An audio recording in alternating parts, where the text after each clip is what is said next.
जय हिंद दोस्तों। इस वीडियो में हम देखने वाले हैं क्लास 10th का मैथ सब्जेक्ट के चैप्टर नंबर 1, जिसका नाम है दोस्तों वास्तविक संख्याएं, जिसे इंग्लिश में हम लोग रियल नंबर के नाम से जानते हैं। अब दोस्तों इसमें हम क्या देखेंगे, तो दोस्तों इसमें हम ऑब्जेक्टिव टाइप क्वेश्चन देखेंगे। ठीक है दोस्तों, तो चलिए दोस्तों हम बिना देर के वीडियो को स्टार्ट करते हैं।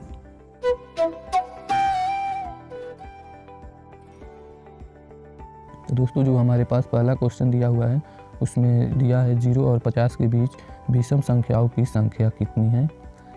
तो दोस्तों इसका राइट आंसर हो जाएगा ऑप्शन नंबर बी यानी कि 25। और दोस्तों जो दूसरा क्वेश्चन है उसमें दिया है 5, 15 और 20 के लसा और मसा का अनुपात क्या है। तो दोस्तों इसका आंसर हो जाएगा डी, क्योंकि दोस्तों लसा होगा 60 और मसा होगा 5। जब इसको हम काटेंगे तो इतना 12:1 के रूप में आ जाएगा आंसर। तो दोस्तों यहाँ पे जो तीसरा क्वेश्चन दिया है उसमें निम्नलिखित में कौन अपरिमेय नहीं है। तो दोस्तों इसका हो जाएगा डी, क्योंकि दोस्तों जब 121 को आप रूट से बाहर निकालेंगे तो 11 आएगा। तो दोस्तों 11 एक परिमेय संख्या है। क्वेश्चन नंबर 4 में दिया है दो संख्याओं यानी कि a और 18 का लसा 36 है और मसा 2 है, तो a का मान क्या होगा। ठीक है दोस्तों, तो इसके लिए हम एक फार्मूला आपको बता देते हैं, जो कि एग्ज़ाम में इसी फार्मूला को आप यूज़ कीजिएगा। तो दोस्तों ये फार्मूला है a बराबर LCM/b। ठीक है दोस्तों, और इनटू में आप दे दीजिएगा HCF। ठीक है, जब इसको आप हल कीजिएगा तो ये जो a का जो वैल्यू है वो निकल जाएगा। और दोस्तों यहाँ पे b बराबर ये फार्मूला देकर a को जब लिखिएगा तो b का वैल्यू निकल जाएगा। तो दोस्तों इसका राइट आंसर हो जाएगा 4। आप इस फॉर्मूले को अप्लाई कर सकते हैं। ठीक है दोस्तों, तो हमारे पास जो 5वां क्वेश्चन दिया हुआ है उसमें दिया है यदि p तथा q दो अभाज्य संख्या है तो उसका मान होगा। तो दोस्तों 5वां का जो आंसर है उसका हो जाएगा 1, यानी कि ऑप्शन नंबर डी।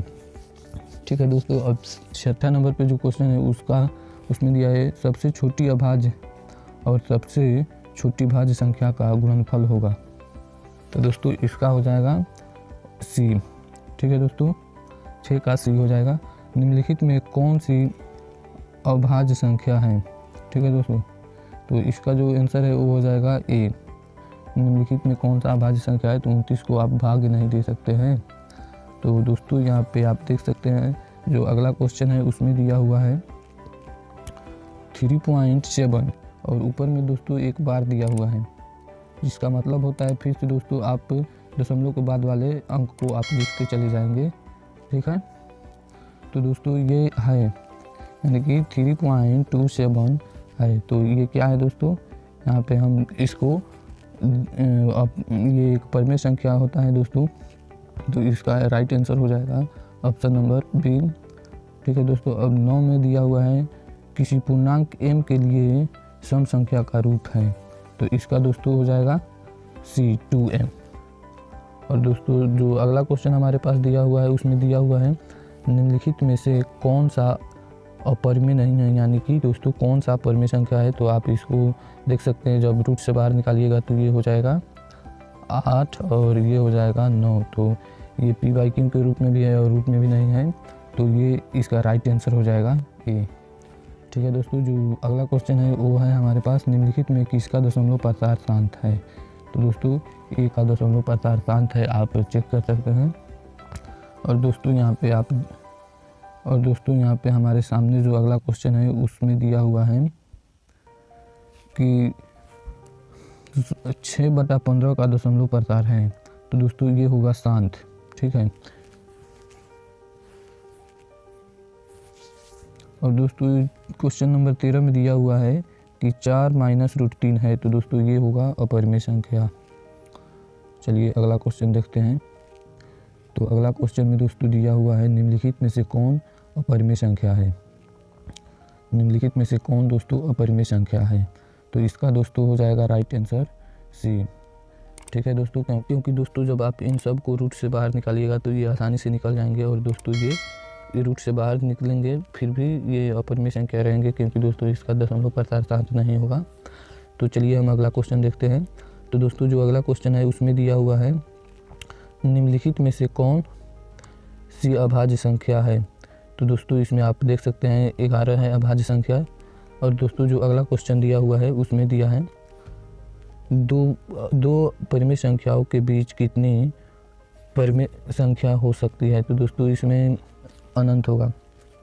तो दोस्तों जो हमारे पास जो 17वां क्वेश्चन है उसमें दिया है 11 और 15 का दशमलव प्रसार डॉट डॉट होता है, तो दोस्तों अशांत होता है। ठीक है दोस्तों, अब हमारे पास जो अगला क्वेश्चन दिया हुआ है उसमें लिखा है निम्नलिखित में से कौन अपरिमेय संख्या है। तो दोस्तों इसका राइट आंसर हो जाएगा सी। ठीक है दोस्तों, अगला क्वेश्चन देखते हैं। तो दोस्तों 2 या 2 से अधिक अभाज्य संख्या का मशा होता है। तो दोस्तों इसका आंसर हो जाएगा ए। ठीक है, अब दोस्तों अगला क्वेश्चन दिया हुआ है निम्नलिखित में कौन परिमेय संख्या है। ठीक है दोस्तों, तो इसका राइट आंसर हो जाएगा बी, क्योंकि दोस्तों इसको रूट से कैंसिल कीजिएगा तो 2 बचेगा। अब दोस्तों अगला क्वेश्चन देखते हैं। 2 क्रमिक सम संख्याओं का HCF होता है। तो दोस्तों क्वेश्चन नंबर 22 का आंसर हो जाएगा ऑप्शन नंबर बी। ठीक है दोस्तों, अब देखते हैं अगला क्वेश्चन। तो दोस्तों अगला क्वेश्चन में दिया है किसी धनात्मक पूर्णांक ए तथा बी के लिए ए बी का मशा गुणे ए बी का लसा निम्न में से किसके बराबर होता है। तो दोस्तों इसका राइट आंसर हो जाएगा सी, क्योंकि दोस्तों जब LCM और HCF को गुना कीजिएगा तो उनके साथ जो संख्या होती है उसका गुना भी उसके बराबर होता है। तो दोस्तों अगला क्वेश्चन दिया हुआ है यूक्लिड विभाजन एल्गोरिथम 2 धनात्मक पूर्णांक के निम्न किसके प्रकटित किया जाता है। तो मतलब कहने का मतलब ये है दोस्तों कि यूक्लिड विभाजन एल्गोरिथम का यूज़ कहाँ करते हैं। तो दोस्तों इसका राइट आंसर हो जाएगा बी, मशा निकालने में करते हैं। यानी कि दोस्तों अगला क्वेश्चन दिया है कि पाई 1 है, तो ये 1 हो जाएगा दोस्तों अपरिमेय संख्या। ठीक है, अगला क्वेश्चन जो है उसमें दिया हुआ है निम्नलिखित में कौन अपरिमेय संख्या नहीं है। दोस्तों आप इस मतलब अपरिमेय संख्या है और नहीं है, मैं इस पे ध्यान दीजिएगा, ये नहीं बहुत डेंजर चीज़ है दोस्तों। चलिए हम इसका आंसर देखते हैं। तो इसका राइट आंसर हो जाएगा डी, क्योंकि दोस्तों जब इसको आप रूट से बाहर निकालिएगा तो ये आएगा 5√3/4√3। तो दोस्तों ये रूट कैंसिल हो जाएगा और बचेगा ये, तो ये एक अपरिमेय संख्या हो जाएगा, इसलिए यह एक अपरिमेय संख्या नहीं है। ठीक है दोस्तों, अगला क्वेश्चन दिया हुआ है √3 और 5 है, तो ये दोस्तों अपरिमेय संख्या होगा। ठीक है दोस्तों, चलिए अब हम अगला क्वेश्चन देखते हैं। निम्नलिखित में कौन सा भिन्न का दशमलव शांत होगा। तो दोस्तों इसका जो राइट आंसर है वो होगा ये डी, 3/160।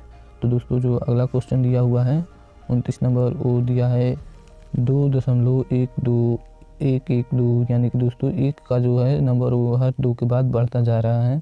तो ये क्या है, तो इसको हम अपरिमेय संख्या कहते हैं। इस प्रकार के नंबर को जो इसमें बढ़ता है, जो दोस्तों बराबर चलता है, जैसा कि आगे पीछे हमने देखा था कि दशमलव के बाद 2 जाता है, इसको हम परिमेय संख्या कहते हैं और इस प्रकार के नंबर को अपरिमेय संख्या कहते हैं।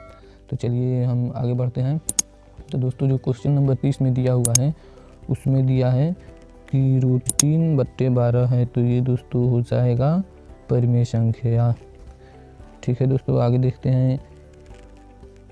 3 - √3 है, ये एक अपरिमेय संख्या है दोस्तों।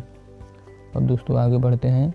तो इसमें दिया हुआ है 32 में 11.2356 और दोस्तों 4 दिया हुआ है, और फिर दोस्तों इसके ऊपर एक बार दिया हुआ है, जिसका अर्थ दोस्तों ये जो 3 नंबर है 5, 6 और 4 ये फिर से रिपीट होंगे।